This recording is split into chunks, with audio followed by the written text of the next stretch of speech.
Why suffering? Luangpor Teean Suvano. Preface. Suffering is not something that arises spontaneously, or depends solely on fate. It occurs from causal factors. Physical suffering arises from diseases, toxins, hunger, heat, or sharp weapons, and others. On the other hand, mental suffering arises from delusion. The first form of delusion is getting lost in thoughts or being carried away by emotions, due to ignorance or unawareness of those thoughts and emotions. The second form of delusion is attachment, or being driven by desires, because of not understanding the truth. In other words, not realizing that everything is impermanent, hard to endure, and not the true self. Consequently, it is impossible to cling onto anything. Physical suffering is not difficult for most people to understand, while mental suffering is perceived to be caused by illness, old age, poverty, loss of beloved things, or separation from loved ones. In essence, it arises from experiencing instability in life, or encountering negative worldly conditions. In fact, even if we lose wealth, social status, or endure illness, our mind does not suffer unless we attach to those wealth, social status, and physical body. The less attached we are, the less our mind suffers when such situations occur. Although, completely letting go of things is challenging for human beings, it does not mean we are incapable of starting from this moment. While we are still unable to detach from everything, one thing we can do is let go of the thoughts and emotions that arise during times of instability. Even if we cannot prevent their occurrence, we have the ability to be aware of those thoughts and emotions, by being mindful and observing them. Once we truly see and become aware, those thoughts and emotions cannot overpower our mind, or cause mental suffering. Old age, illness, loss, and separation are things we cannot avoid, but we are able to protect our mind from suffering. This is one of the rights that we have since birth, the right not to suffer. However, we can truly exercise this right only when we cultivate awareness and deepen our realization of the truth, in order to expel both forms of delusion, starting with the delusion in thoughts and emotions, followed by the delusion of attachment. In other words, we cultivate mindfulness and wisdom respectively, until they reach their full potential. Luangpor Teean Suvano dedicated his life to guiding people towards the understanding that everyone has the right not to suffer, through the cultivation of mindfulness. By being aware of every movement, we can realize the truth that there are only rupa, physical form, and nama, mentality. Nothing is our true self or belongs to us. The various sensations that arise are simply agara, condition, not the self, not us, and not belonging to us. Even when dukkha, vedana, painful feeling, occurs, no one suffers. In other words, suffering exists, but no individual who suffers. The content of this book is teachings by Luangpor, which were published by followers on the occasion of the 9th anniversary of his passing. Its purpose is to motivate everyone to be diligent in our practice, enabling us to gain the greatest benefits of being born as a human in this lifetime. I hope everyone realizes that we have the right not to suffer, and we should exercise this right to eventually free ourselves from suffering. Propizon Vizalo. August 12, 2023. Let's listen to the Dhamma. Luangpor will speak to you. Listen to the teaching, and act upon it. Do not just listen for the sake of memory. Listen not only to understand, but to put it into practice, to experience it, and to embody it into our being. This is the practical aspect, not the theoretical understanding. We cultivate mindfulness. The primary practice is not to pray, worship, or wish to gain something out of curiosity. We do not need to think, but rather rely on our actions as guidance. Use our body and mind, which are referred to as citta, mind, cetasika, mental factors, rupa, physical form, and nibbana, enlightenment.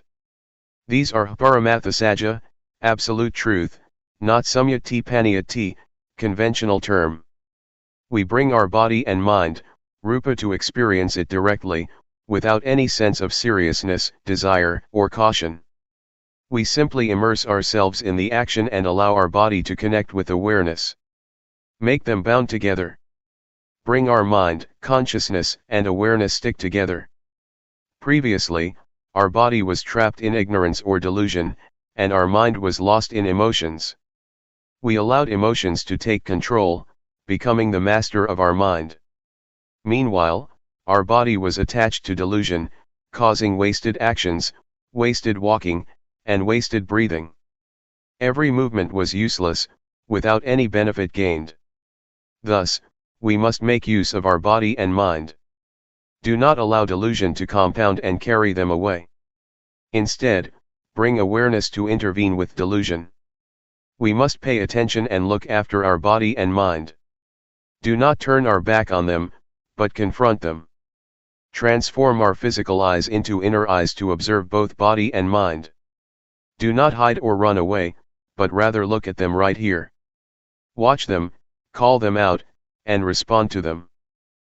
Something is always intended to command us, but we do not necessarily need to obey. Be aware of it and call it out. For example, while we are sitting and practicing rhythmic movements, a thought of standing up arises. It is commanding us to do so. Recognize the thought but do not stand up as commanded. We can stand up on our own with awareness, rather than follow the thought. This is the mindfulness practice. Let awareness lead our actions, not thoughts, not feelings, or other factors. It is similar to monkey training, in which a monkey obeys only one specific person, its owner, or trainer. If someone else gives orders, the monkey becomes confused. Like when it climbs a coconut tree, and someone says, "Get a coconut over there." The monkey will be upset and shake the tree, refusing to do so. It waits for the owner to command. If the owner says, "Come on, try again. Get that coconut," the monkey will go and touch it. Then, the owner approves yes. It will grab that coconut right away. However, if anyone else tries to order it around, the monkey will stop and not respond. This is monkey training and also applies to elephants, cows, buffaloes, pigs, dogs, and other wild animals. Sometimes, the animals can recognize the command stop. They will immediately stop their action. To train ourselves is the same. We must allow mindfulness to take lead, take control, and always make it applicable. Be aware of what we are about to do, whether it is thinking, standing up, walking, or moving. Allow mindfulness to guide our body and mind. This is gamatana, meditation. Without starting in this way, it is not gamatana. It becomes jnana, knowledge resulting from thoughts. And vipassana upakilesa, imperfections of insight, which rely on understanding and reasoning. The reasoning is not paramatha, absolute truth, but samyati paniyati, conventional term, which is different. Liking is one thing, disliking is another thing. But at paramatha level, they are all one. They are all awareness.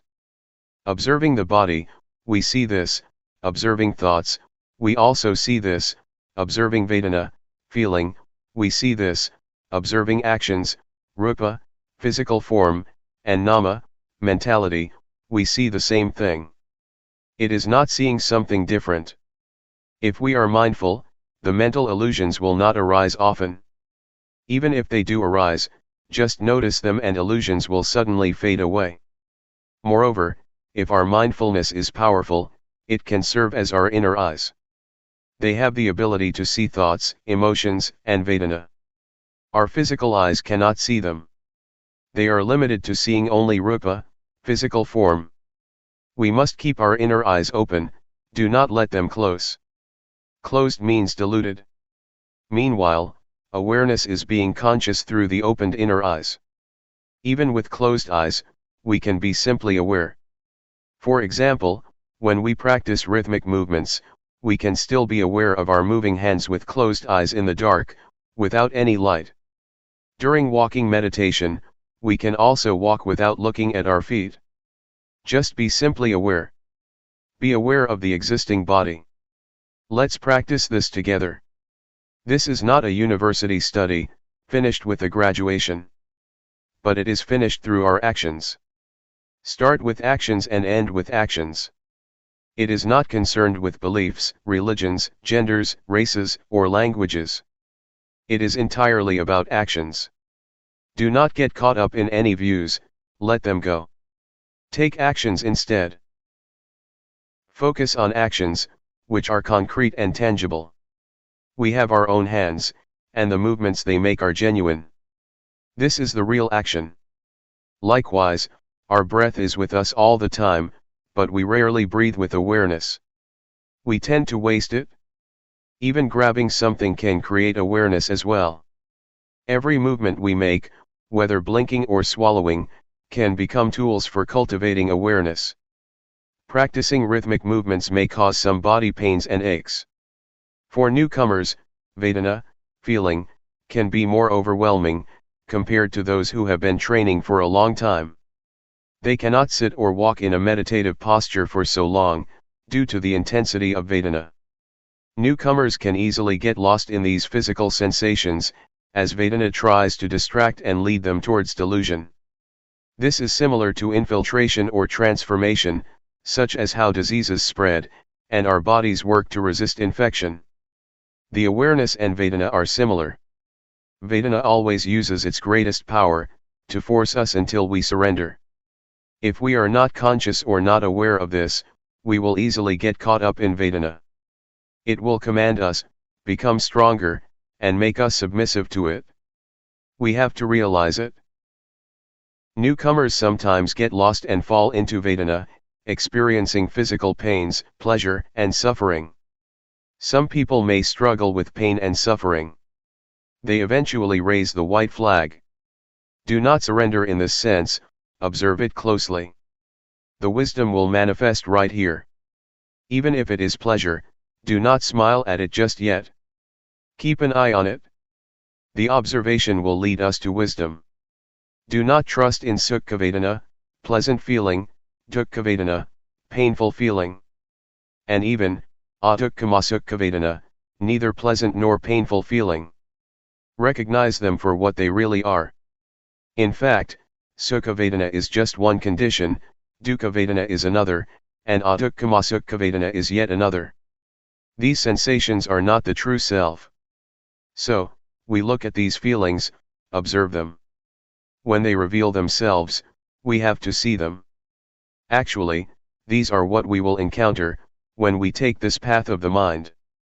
We face obstacles along the way, much like when traveling from Buriram to Sukatho. We have to hike up mountains and pass through difficult journeys, until we finally arrive at Sukatho. We climb mountains and slowly go against the slope, just as a car gradually loses energy. Once we reach the top, we can take a breath of fresh air. The weather is different from down below. Similarly, in Dhamma practice, we sometimes go against the current, as Vedana pulls us down. Just be aware of it. Also, the mind that has been like a servant to thoughts, naturally thinks. Even though the mind and thought seem to be the same, they are not. The thought is one thing, seeing the thought is another. We can realize how our mind actually works. During awareness practice, thoughts, may suddenly appear as if emerging from a cave. The body is like a cave, with the mind inside. It comes out fast, enters fast, goes fast, and appears fast. We try to observe. Observe and then come back. Avoid justifying the thoughts as right or wrong. No matter what arises, smile and laugh at them, and return to awareness. Do not allow thoughts to become so strong, that they can command us to give up, to practice, and even to sleep. We do as commanded, but it is not always right. Instead, we must perform these actions with cetana, volition, starting with cetana. Cetana hunghit kave gum mang vata me. Cetana is gumma, action. Without cetana, the actions have no consequences, which is called gahthatha gumma, casual act. If we act with cetana, it will lead to phala, fruition. This can be considered as magga, path. Knowing with cetana is magga, and awareness is phala. Our actions can become magga and phala. Raising our hands is gumma, and being aware of hand movements is magga and phala combined. We can really feel the sensation when putting our hands on our knees. We can also be aware when tilting and raising our hands up. During the practice of 14 rhythmic movements, or 15 movements counting with our hands on our knees, we precisely sense the gestures. The objects we perceive do exist, and they are not an illusion like what we see in crystal ball gazing. Crystal ball gazing is to create visions, by staring at an object, but it is unnecessary for us. Instead, we count on what is real, rupa, body, citta, and cetasika. We consider rupa as nimitta, sign or mental image. Rely on what is real to perceive the truth. Wisdom arises from observing rupa, nama, and sankhara, formation, gaya sankhara, bodily formation, and citta sankhara, mental formation. This is wisdom, which is thoroughly knowing the mass of sankhara, rather than thoroughly knowing nimitta from crystal gazing. Even seeing the Buddha or a Buddha image, is still nimitta. Thus, we must focus on the body or rupa. Consider rupa as nimitta, and be aware of nama, the mind or thinking mind. This is how we realize rupa and nama. See their conditions, recognize their pleasure and pain, and observe their actions. We also see sila, morality, samadhi, concentration, and panya, wisdom, arising in rupa and nama. Similarly, we see punya, virtue, and papa, non-virtue, manifesting in them, not in the temple or in Luangpor. In fact, both punya, virtue, and papa, non-virtue, exist in rupa and nama. Rupa and nama are capable of doing good things. The cultivation of mindfulness is also a good deed. Being aware of our actions does not do any harm. It causes no harm at all, as we remain conscious of our body, speech, and mind. When thoughts arise, simply return to awareness. Do not allow thoughts to command us. Recognize them immediately, just like putting out the fire before the wind blows. Whenever the fire breaks out, extinguish it right away. Through experience in extinguishing, eventually it may not arise. In the end, we may experience a sense of calm, which is called nibbana. Nibbana is within our mind. We can also recognize it through our breath. It exists right here. Do not look for nibbana anywhere else. This is why we have to be aware and observe our body and mind, considering them as nimitta. Bring awareness in our field work, that is the primary practice. Allow actions to guide us rather than reasoning. This is gumatthana, the base of action. It is a complete learning, similar to the university education, in which we can gain knowledge and skills to work. Nevertheless, the complete learning of life is about the body and about awareness. It is accessible to everyone, whether young or old, male or female, monk or laity, no matter what nationality, beliefs, or religions. This is all about the body and mind. Everyone has a body and mind, regardless of their nationality. We experience awareness, ignorance, vedana, thoughts, and dhamma, which can appear as positive or negative. They all arise within our mind. Whether it is anger, heat, cold, hunger, headache, or stomachache, these sensations are equal as they are all vedana. Thus, let's have fun with it. Learning the truth is enjoyable. We are observing the real things, such as really seeing the body, really seeing vedana, and really seeing thoughts? When thoughts arise, they can become so overwhelming that we cannot resist. Thoughts may even blend with emotions. We cannot overcome them without strong mindfulness and awareness. We always sense, ittaram mana, pleasant condition, as positive, and, anittaram mana, unpleasant condition, as negative. Pleasure is positive, while displeasure is negative. They shift back and forth continuously, and they become stronger. However, if we look carefully into these sensations, they will lead us to wisdom. Both pleasure and displeasure can turn into wisdom. Thus, we have begun, on the path. For example, during rhythmic movements practice, thoughts may carry us away. Turn these thoughts into awareness. Whether we experience suffering or happiness, we can change both into awareness. Even heat and cold, ache and fatigue, can also be changed into awareness. Awareness has the ability to transform any conditions that occur in our body and mind. When we are hungry, we may eat until we are full. However, turning hunger into fullness is just an action with no benefit. Instead, we have to be aware. Both hunger and fullness are bodily conditions or agara, not a self. Similarly, heat and cold, ache and fatigue, are all just bodily conditions. They belong to the body, not to the self. When we feel pleasant or unpleasant with these conditions, we become lost in delusion. To gain wisdom, we must realize that they are just bodily conditions. Anger, anxiety, and sadness are mental conditions, or agaro likewise. Pleasure that is derived from fulfillment is also a mental condition, not a self. We allow these conditions to develop their influential power, commanding us to keep climbing higher, without ever stopping. If we look at it, we will see. Whatever we see, it all becomes awareness. Whatever we see, it creates awareness. Awareness provides us with answers, and guides us towards life's solution. Life can be revealed. Still, some people are unable to do so, such as those who follow anger or drown in pain. They cannot get over the feelings. For them, life has no way out. It is blocked as a dead end. If we have awareness, life can be revealed. It has passed. It has gone and become vimukti, freedom. With awareness, we can approach Magga and Phala immediately. Moreover, studying what we see with our eyes, hear with our ears, and touch with our hands, is studying the truth. We simply realize whatever happens, and allow them to pass. We can even get through thoughts as well.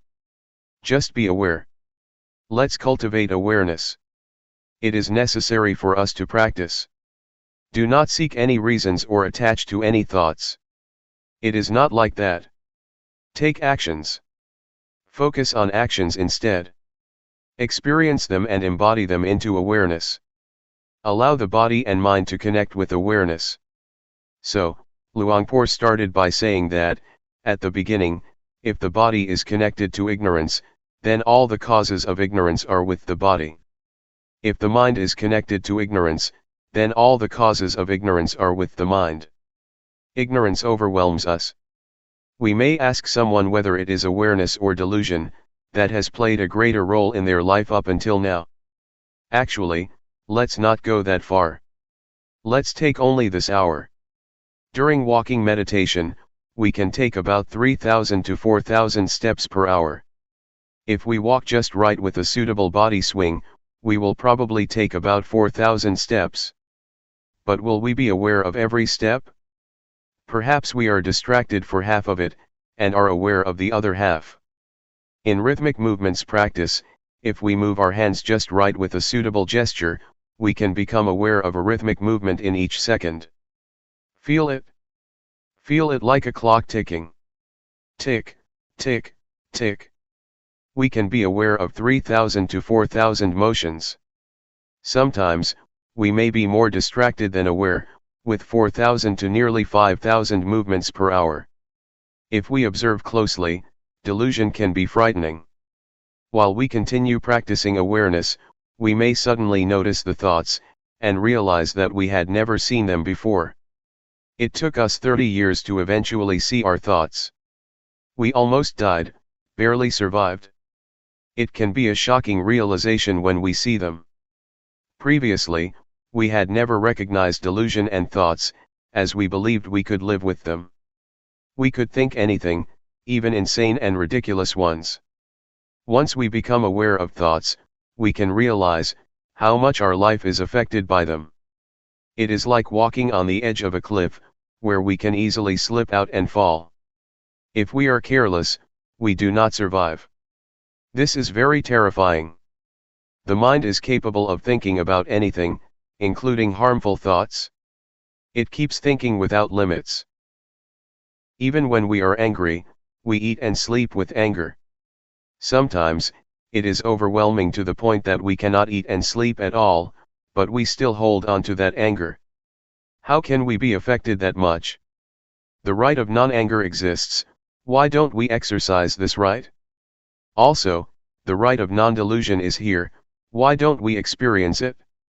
We kept accepting every feeling that came our way. It used to be like that. Once we practice awareness, it makes our hair stand on end. We are granted a new life, a fresh start. It is called Nawa Shiwan. Nawa means new, Shiwan means life. It is truly a brand new life, not old anymore. This is the power of awareness. However, awareness is different from delusion. Every time we get lost in delusion, our life becomes messy, not new at all.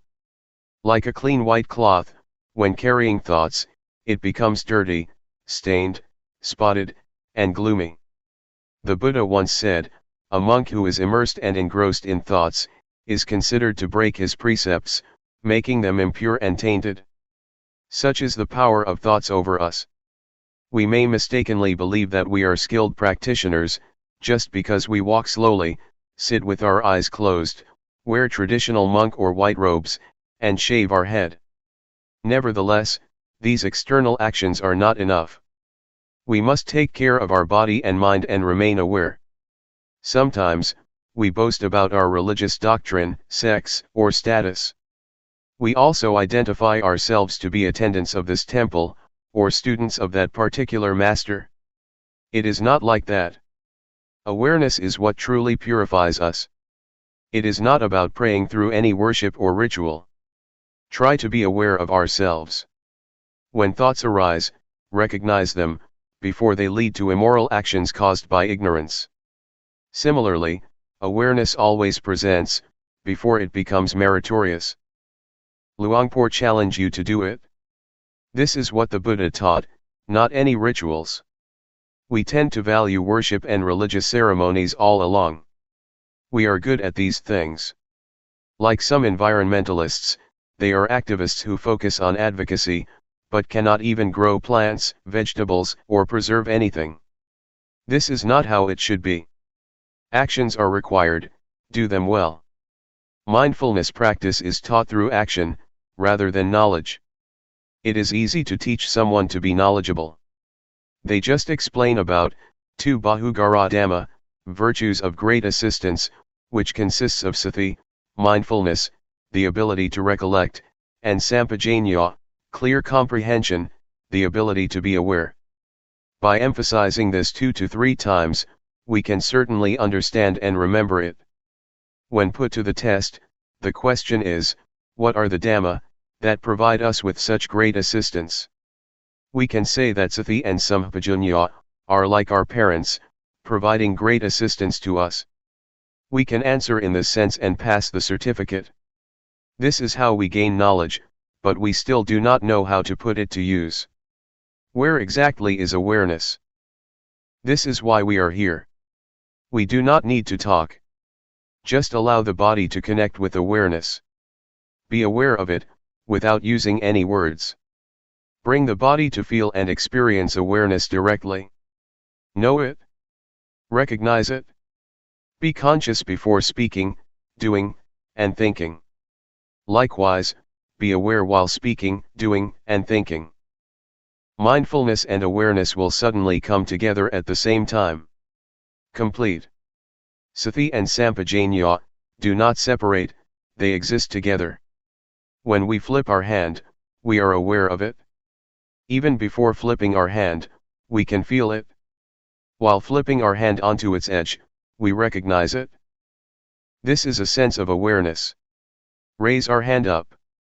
Feel it. Bring it here. Be aware of it. Know it. Know it again. Know it lightly. Know it fresh. And know it purely. Spiritual Tips for Meditators. Part 1. By Luangpor Teean. The Path of Mindfulness.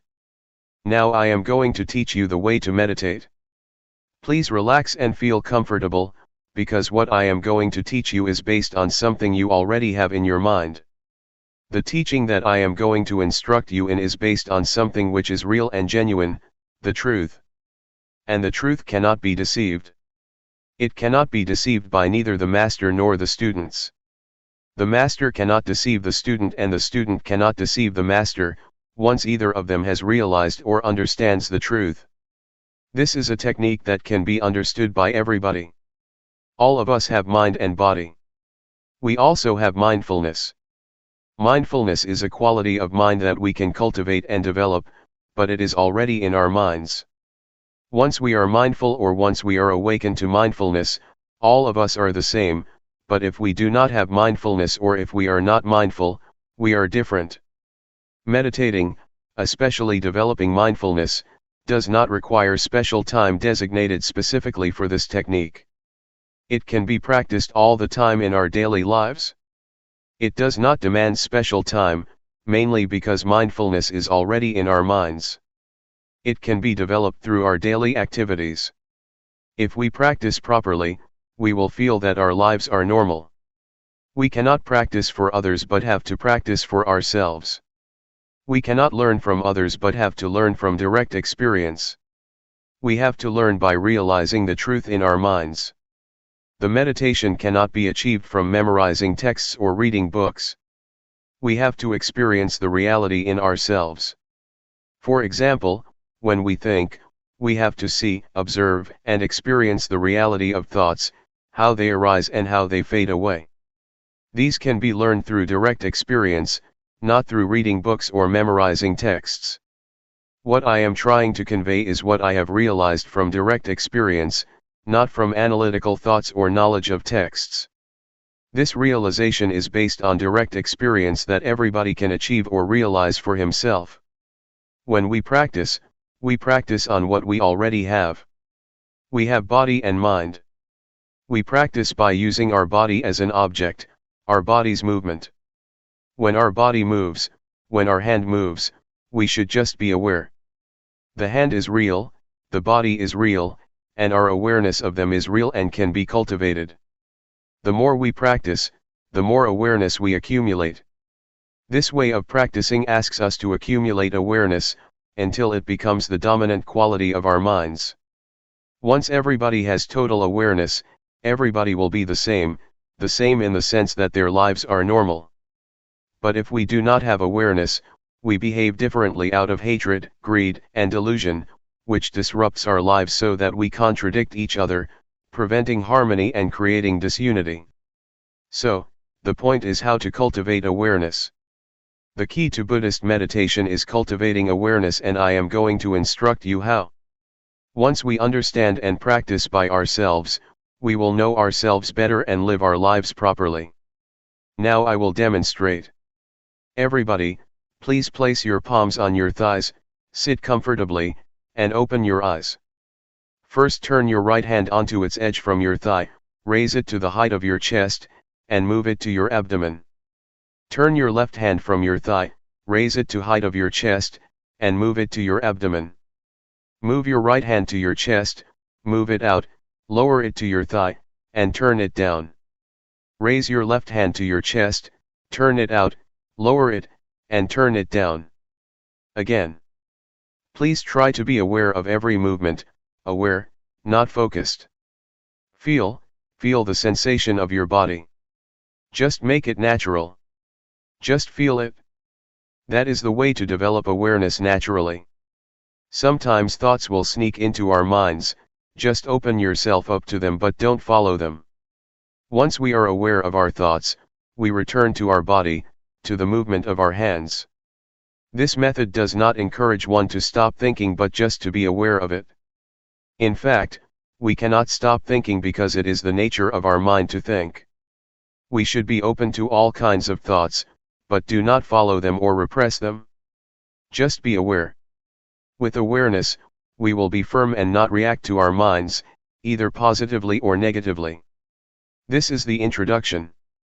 I would like you to try, to practice, to feel yourselves and see how it affects your mind.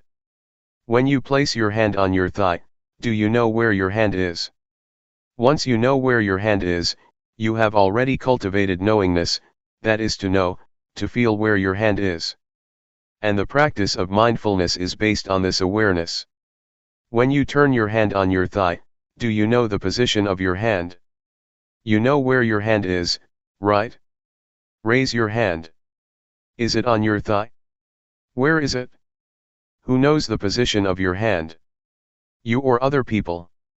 Can anybody know for you? Is it only you that can be aware of where your hand is? No, no, no, be aware, be aware, be aware. Do not force your mind to focus or concentrate on every minute of your movements, just feel every step intervally, and don't focus your mind to feel like a straight line of feeling. That's not the right way. The only thing you have to do is be aware. Don't analyze or try to reason what you are going to do or why you are having such thoughts. Don't analyze or rationalize any of your thoughts. Do not make judgments, whether this thought is good or not, just be open to it, be aware of it, with no blame, no repression, and no stopping, just be receptive to the thoughts. This will enable awareness to develop quickly. Keep practicing, keep doing, and keep being aware of your body's movement. It does not need to be the movement of your hand, but can be the movement of your breath. When you breathe in and breathe out, these are also your body's movements. When you walk, try to be aware of your walk, be aware of whatever your movement is. Be aware of every position, and whatever you do try to be aware of only one posture. When you walk, just be aware of your walking, do not be aware of your breath. But if you want to be aware of your breath, that's okay as long as you choose only one object. Do not use too many objects or they will confuse you. The point is that whatever thoughts arise, just be aware, and come back to your body's movement. Do not be caught up in your thinking process or your thoughts. If you feel tired or tense after sitting for a long time, change your posture. While you change your posture, please be mindful, don't change it hastily out of impulse or out of unmindfulness. During your walking meditation, you can either fold your arms across your chest or clasp your hands behind your back. Keep your hands properly, it will enable you to walk slowly with mindfulness. About 8 to 12 paces of walking will do for the meditation. Do not walk for too long a length or your mind will be easily distracted. If you walk at my speed, in 1 hour you will walk 4,000 paces. If you know every pace, you already have 4,000 units of knowingness in 1 hour. It will accumulate and can change the quality of your mind. Anyway, if you become distracted or you forget and become unmindful, when you walk or move your hands, that's okay. Do not blame yourself or feel unhappy when this happens. Just let it go and start again. When a thought disturbs your mind, let it be. Do not try to repress or suppress it. Just feel open to it. It will fade away automatically. This is the nature of the mind that we can realize through meditation. Now, let's try to experience it ourselves. After practicing for an hour, you may come back and we will have a question and answer session for 30 minutes. How was your practice? When you felt distracted or caught up in your mind, did you see the difference between them? Did you realize when you were caught up in your thoughts? Did you see the difference when you came back to your body's movement, or became aware of the movement of your hands or walking? Once you did that, did you see that the thoughts just ceased or passed away? When you are caught up in your thoughts or overwhelmed by emotions, you may forget to move your hand, or you may move it but have no full awareness of your body. That's okay, but try to return to your hand's movement or to your walk. Once you are aware of your body's movement, you are already a practitioner. A Dhamma practitioner develops awareness. This is the only duty of the practitioner. The same goes for feeling. If you feel tense, physical pain, or tired, do not be overwhelmed by the unpleasant feelings. Just come back to your body's movement or just be aware and see the painful feelings. In other words, don't become lost, caught up in or overwhelmed by these unpleasant feelings, but be aware. Awareness will enable your mind and your life to go ahead without being interrupted by thoughts or feelings or any kind of disturbance. Thoughts will arise, feelings will disturb you, but if you have total awareness, you can go ahead without being stopped or blocked by these hindrances. You will go ahead, go straight ahead. For beginners, just cultivating awareness is enough. Do not try to achieve or gain anything. Do not expect any realization, any insight, or wisdom from the practice.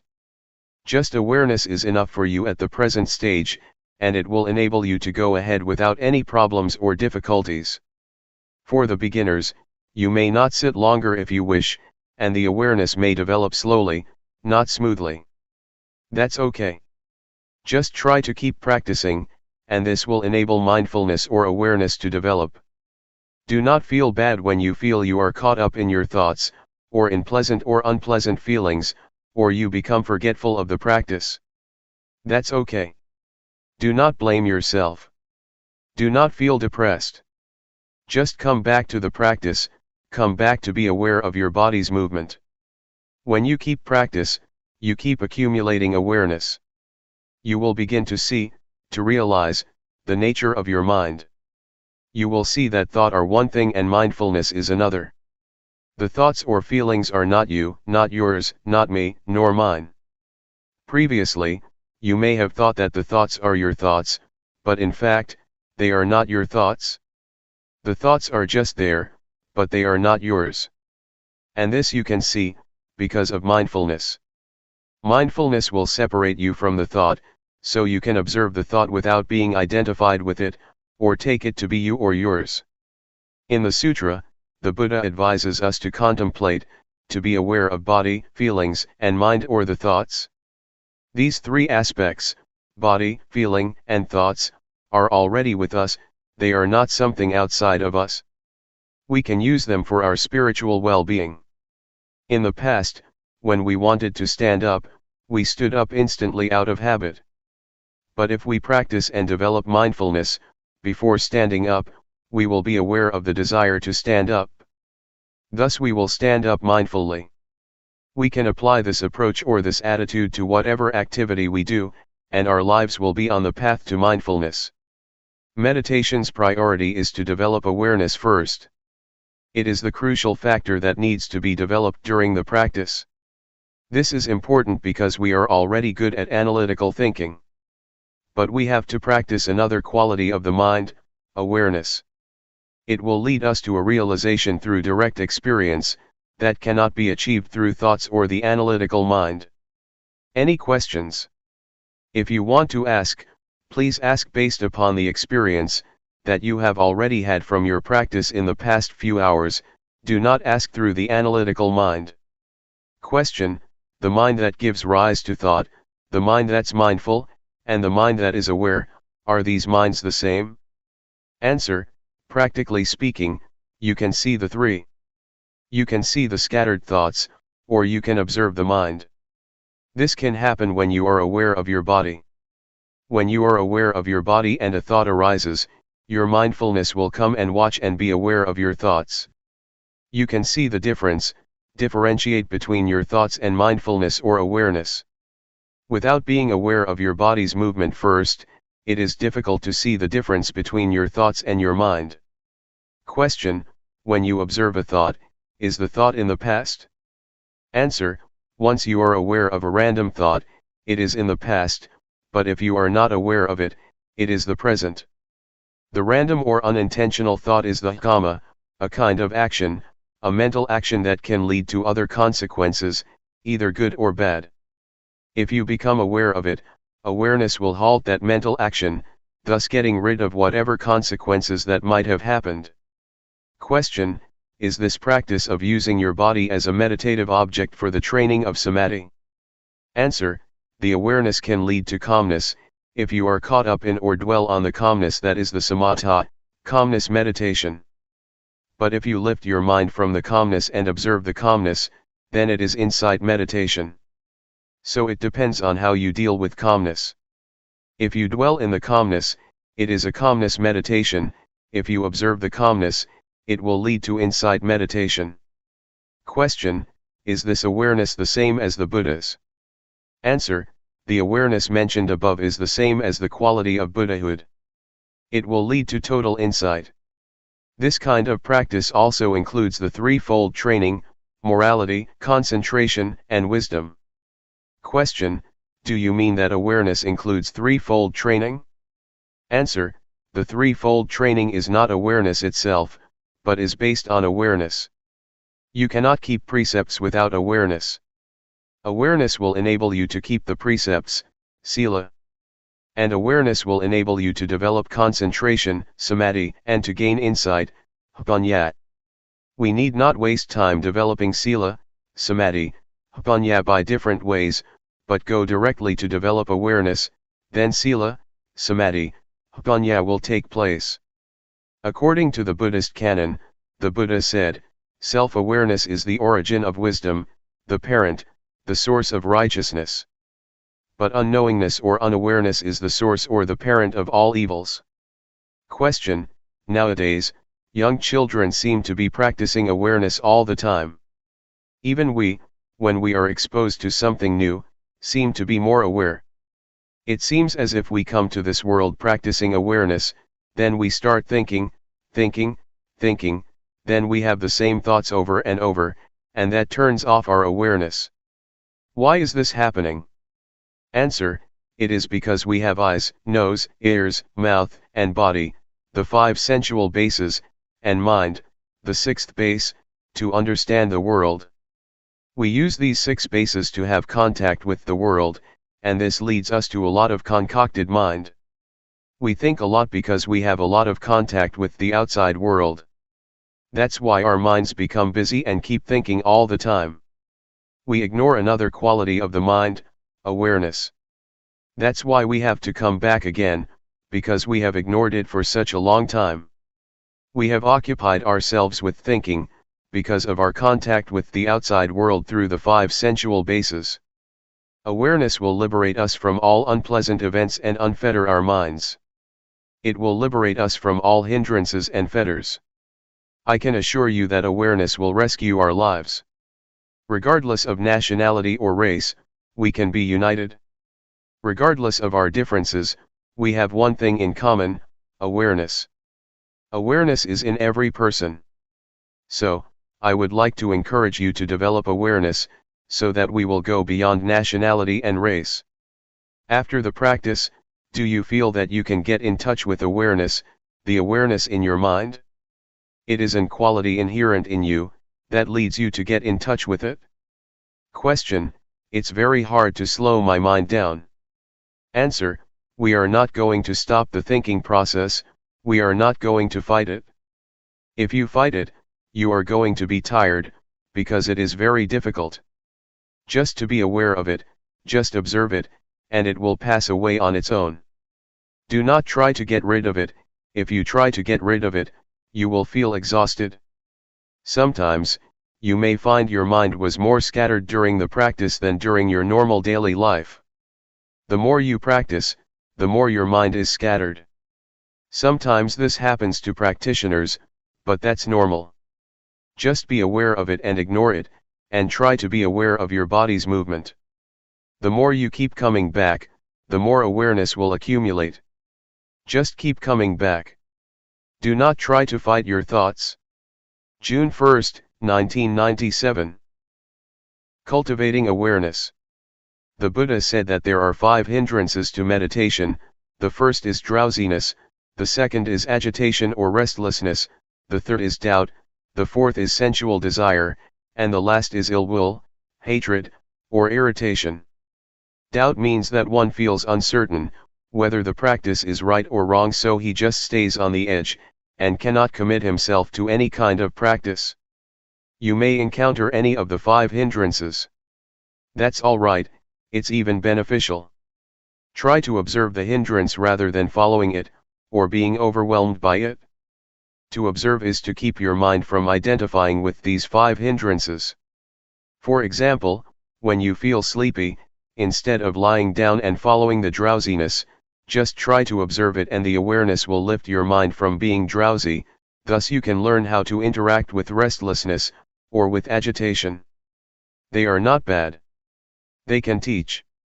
Yet, there are people who, with total awareness in their minds, can go straight through their practice without being caught up in, or dwelling on the 5 hindrances. Awareness not only helps us overcome the 5 hindrances, but will also lead us beyond delusion to insight, or wisdom. When one is unmindful, unaware, or becomes caught up in one's thoughts, one cannot see things clearly and is overwhelmed by delusion. Yet once one becomes aware or free from the 5 hindrances, one can go further to experience insight. Because one accumulates awareness all the time, and awareness enables one to see things as they are, not distorted by bias or scattered thoughts, so that one can achieve insight. The insight that can be experienced from this method of meditation is the insight into the body and mind. You can see that the sense of us or me, in fact, is only the combination of body and mind. You will understand the nature of rupa, the form or body, and nama, the mind. You will see how they interact with each other. With this insight you will have a clear understanding that goes beyond the concept of me and mine, just body and mind, not the sense of self. With the insight into body and mind, you will know and be able to differentiate between thoughts and awareness. So far, you cannot differentiate between these two because they come together, but if you have insight from awareness, the thoughts and the one who thinks or observes can be differentiated. Such realization or such direct experience is what we call wisdom, because it liberates us from hindrances and suffering. It is wisdom, and at the same time it is magga, the path. It is both the path and the end, the wisdom. If you practice properly, you will see that at the beginning it is mindfulness, in the middle it is mindfulness, and at the end it is also mindfulness. It is both means and end, path and wisdom. What I just said is quite ahead of you. It is a state that you may not have experienced yet, but I wanted to inform you of what you are going to realize, if you practice properly and continuously. Please try to concern yourselves with what you are practicing now. Just be aware, and once you keep practicing, results will come on their own without any attempt on your part. Therefore, put your effort into the practice. Awareness from this practice will get rid of delusion. The more you are aware, the less you are unaware. Unawareness is identical to delusion or ignorance. If you accumulate awareness through this method, it will form a solid base for keeping moral precepts, for concentration, and for wisdom. You will live your life morally once you have full awareness. At the same time, you will also have calmness or concentration, once you are fully aware of what you are doing. Meanwhile, insight can take place with awareness. Thus, awareness can lead us to the totality of life, the totality of education or training. Awareness or mindfulness enables us to awaken. An enlightened one is one who has total awareness, total mindfulness. Buddha said many times that the Arahant, the enlightened one, is one who has full mindfulness and awareness in every moment of his life. His experience is like traveling in a freeway on which he can move ahead without any obstructions. Mindfulness is like this: you are not caught up in any thoughts, but move straight ahead in your life. You can learn a lot from this practice. You can understand a lot of things in Luangpor Teean's mind. It is as if your life is the texts, your practice is the texts, and you can gain a lot of knowledge from it. Your experience is the source of knowledge that will enrich you. I would like to persuade you to see for yourself. Try to see it, experience it, and it is within your capability to understand it. I would like to encourage you to learn more and more from the practice. This is not some kind of propaganda or an advertisement, but just an encouragement. Practice like this is sort of forming a new habit of awareness. Right now, we have the habit of unawareness, of doing things out of habit without awareness, but if we accumulate awareness, a new habit will be formed, and whatever we do, after we practice properly, we will be aware of our daily movements. But if we do not practice, we will easily fall back to delusion, to our forgetful habits. So, please try to accumulate awareness and try to be mindful. Another point that I would like to emphasize is that, awareness is not a quality confined to myself or monopolized by anyone. It's a quality inherent in all of you. You are all capable of increasing and developing your mindfulness, not only in this room but also in your daily lives. That's all I would like to share with you. The only thing you should do is to realize it yourselves. What I talked about is not for you to memorize but for you to experience yourselves through practice. Both of us will stay here for more than a month. Should you have any problems, please come and talk with us. Question: awareness is not limited to our hands movements only, right? Can it be expanded to things like scratching itches? Answer: that's right. Whatever you do, whether coarse or subtle, breathing or swallowing saliva, or even when you just raise your hand to get something, be mindful. Just be aware of whatever you are doing. That's the proper way to practice. Question: if one moves without awareness, is that ignorance? Answer: yes, that is a kind of ignorance. There are many kinds of ignorance. The most fundamental ignorance is of the things that cause suffering to you, whatever kind of thoughts or understanding that troubles you, or creates suffering for you. Question: the Buddha's awareness is the same awareness that we are talking about, except his awareness is continuous, right? Answer: yes, it is the same, but the awareness of the Buddha is not only continuous, but is also awareness in its totality, awareness that replaces ignorance to the extent that there is no residual of ignorance left. But for us, we still have ignorance, our awareness still broken. Question: what is the difference between the awareness of Sotapanna, Sakadagami, Anagami, and Arahant? Answer: the awareness of these four enlightened beings are different in terms of degree, and also in terms of quality. The first stage of enlightened being, Sotapanna, has awareness that can get rid of the strong sense of self and uncertainty.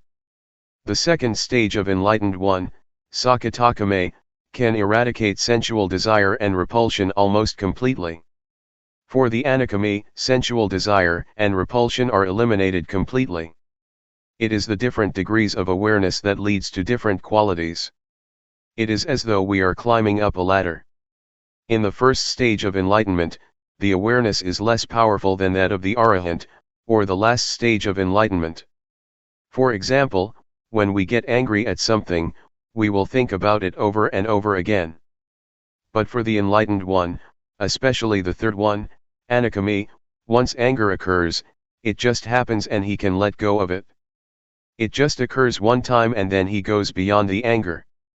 Anger is eradicated by total awareness, or wisdom. It's like a heated iron, once we touch it, we should feel the heat and never touch it again. For the enlightened one, anger is like a hot iron, once he touches it, he is aware of the heat from his anger, and will never return to and identify with it again. But ordinary people, not aware that anger is like a heated iron, just touch it over and over again without realizing that it is very harmful. The awareness that I mentioned, is the awareness that can enable us to see no self in the body, no self in feelings, no self in emotions, no self in thoughts. It is the awareness that can liberate us from suffering. Please do not just accept what I told you, see it for yourselves and practice until you can know it for yourselves. Then nobody can deceive you, nobody can mislead you, because you have already experienced it. What we should do is pay respect to the Dhamma, the highest refuge. You should not pay highest respect to me or to anybody else, but to the Dhamma that is already in everybody. Please pay respect to the Dhamma in ourselves. Be aware at every moment. When you go home, try to maintain your awareness at all times. June 1, 1997. Knowing yourself. As I told you earlier, all of us are friends even though we have just met here, because we have been friends since our birth into this world. In Buddhism, friend has a broad meaning. All of us are friends because we are sentient beings. We all share the cyclic existence, all of us share birth, decay, aging, and, finally death as human beings. That is why we are all friends. Another thing that we have in common is that each of us has body and mind. Each of us has common characteristics. We all have six senses fields, we all have feelings, we all have emotions, and all of our mental activities and our physical bodies are subject to the same characteristics: impermanence, suffering, and no real self, no permanent self. These are the three common characteristics that all of us share. But there is something that makes us different from each other. That is our mental formations. We have different ideas, we have different opinions, we respond to our surroundings in different ways. It is our mental formations that makes us different from each other. However, these mental formations can be transformed, making us one, the same as a person. Previously, I said to many of us here that, despite our different characteristics, although there are various kinds of people, we can be the same if we have mindfulness.